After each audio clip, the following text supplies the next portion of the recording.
সৌরজগতে মহাঝড়া। অনেককাল আগের কথা। সৌরজগৎ ছিল শান্ত আর মজামজায় ভরা।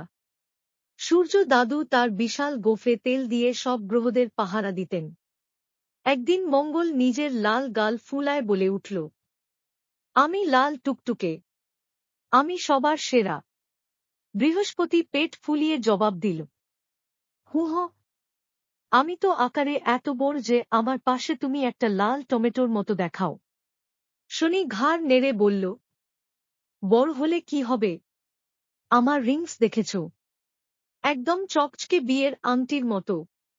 পৃথিবী চাঁদকে কাঁধে বসিয়ে গদগদ গলায় বলল, আর আমি? আমার কাছে গাছপালা, পাখি, নদী, সেরা ভ্রমণপথ আমারই আছে। শুক্র তখন আয়না হাতে বলল, সবচেয়ে সুন্দর একদম আমি। দেখো মুখশ্রী কেমন চকচক করছে। বেচারা মেরকিউরি ঝাঁকড়া চুল চুলকে কাঁদো কাঁদো গলায় বলল, আমি এত ছোট, কেউ আমাকে খেলাতেও নেয় না। নেপচুন আর ইউরেনাস তখন পেছনে দাঁড়িয়ে ফিসফিস করে বলছিল, তর করো করো, আমরা বরফের ঠান্ডায় আইসক্রিম খেয়ে আরামে আছি। হঠাৎ ছোট্ট প্লুটো লাফিয়ে সামনে এসে বলল, আমি কি কিছু বলবো? নাকি আবার বলবে তুমি তো গ্রহই না?